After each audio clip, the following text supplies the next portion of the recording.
Елестетіп көріңізші, сіз Австралия орманында жүрсіз және шөлдеп жақын маңдағы бұлаққа қарай беттедіңіз. Кенет мұрныңыздан бірдеңе ағып жатқанын сезесіз. Бұл біртүрлі, себебі сіз мүлде ауырмайсыз. Біраз уақыттан кейін мұрныңыз қыши бастайды, көзіңізден жас ағып, тамағыңыз жыбырлап, еркін тыныс ала алмай қаласыз. Сізге ауа уланғандай көрінеді, бірақ оны не улап жатыр, түсінбейсіз. Бүгін мен сіздерге ең қауіпті өсімдіктер туралы айтып беретін боламын. Алдымен каналға тіркеліп алыңыздар. Ал ендеше бастайық. Айналаңызда әлемдегі ең қауіпті өсімдіктердің бірінің ұсақ бөлшектері ұшып жүр. Оның атауы гимпи. Сырттай қарағанда бұл жай ғана жасыл жапырақты бұтаға ұқсайды, бірақ жақындаған сайын жағдай нашарлай береді. Ауа жетпей, теріңіз қызарып, бұл жерде тұрудың өзі азапқа айналады. Тіпті ұзақ тұрсаңыз есіңізден танып қалуыңыз мүмкін. Ал егер бұл өсімдікке қол тигізсеңізші, бұл қыздырылған мыңдаған инелер теріңізді тесіп жатқандай әсер береді. Тіпті сол жерден қашып кетсеңіз де ауырсыну бірден басылмайды. Күндер өтеді, ауырсыну кетпейді, апталар өтеді, ауырсыну кетпейді, тіпті айлар өтеді. Сіз әлі де сол ауырсынуды сезетін боласыз.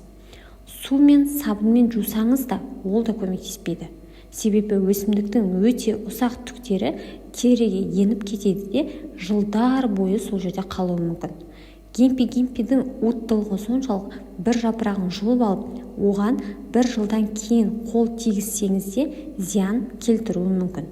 Ең қорқыныштысы, бұл өсімдікті табу қиын. Оны қалақаймен немесе басқа қарапайым өсімдіктермен шатастырып алу өте оңай. Елестетіңізші, біреу осындай бұтаның үстіне құлап түссе не болады? Тіпті елестету де өте қорқынышты. Бұл өсімдіктің басты ерекшелігі әр жапырақтағы жұқа түк қабаты. Бірақ абай болыңыз, бұл түктер мыңдаған улы инелер. Олар ауада да ұшады, сондықтан противогассыз жақындау өте қауіпті. Қарапайым медициналық маска мүлде көмектеспейді. Бақытымызға қарай гимпи жиі кездеспейді. Адамдар мұндай жерлерге ескерту белгілерін қояды.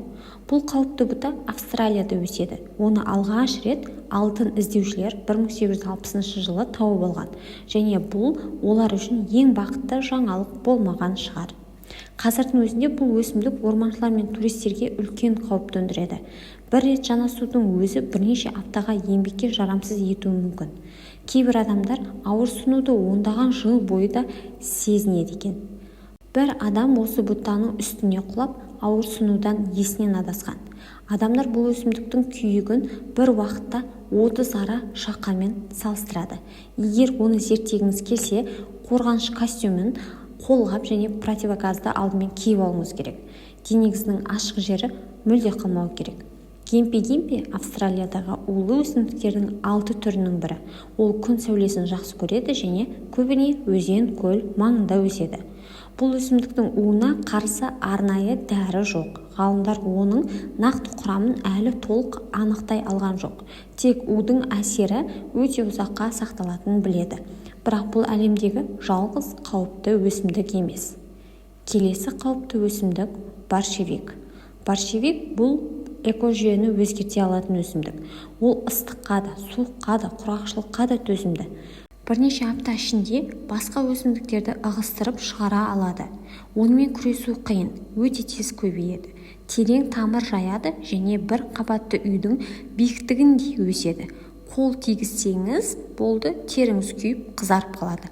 Ал енді ағаштарға келетін болсақ, Флоридада Мансинелла ағашы өседі. Оның шырыны улы, жаңбыр кезінде тіпті қауіпті. Су умен араласып, тамшылары теріңізге тисе, зиян келтіреді. Жануарлар бұл ағашқа тіпті жақындамайды да, құстар да бұтағына қонбайды. Оны ешқашан өртемеңіз, түтіні себебі көзге өте қауіпті. Сондықтан жергілікті тұрғындар мұндай ағаштарды қызыл белгімен белгілеп қояды. Табиғат әрдайым әдемі көрінеді, бірақ кейде ең қауіпті нәрселер дәл көз алдымызда тұрады.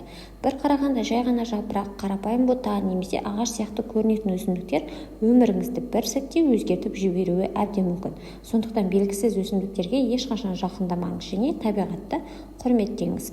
Өйткені кейде аман қалудың ең жақсы жолы жай ғана алыс жүру. Ал осындай қызықты әрі қорқынышты фактілерді жіберіп алмау үшін арнаға тіркеліп лайк басуды ұмытпаңыздар. Сонымен қатар комментарийде сізді ең таңқалдырған, шок болған өсімдік туралы жаза кетіңіз. Келесі видеода кездескенше қош сау болыңыздар.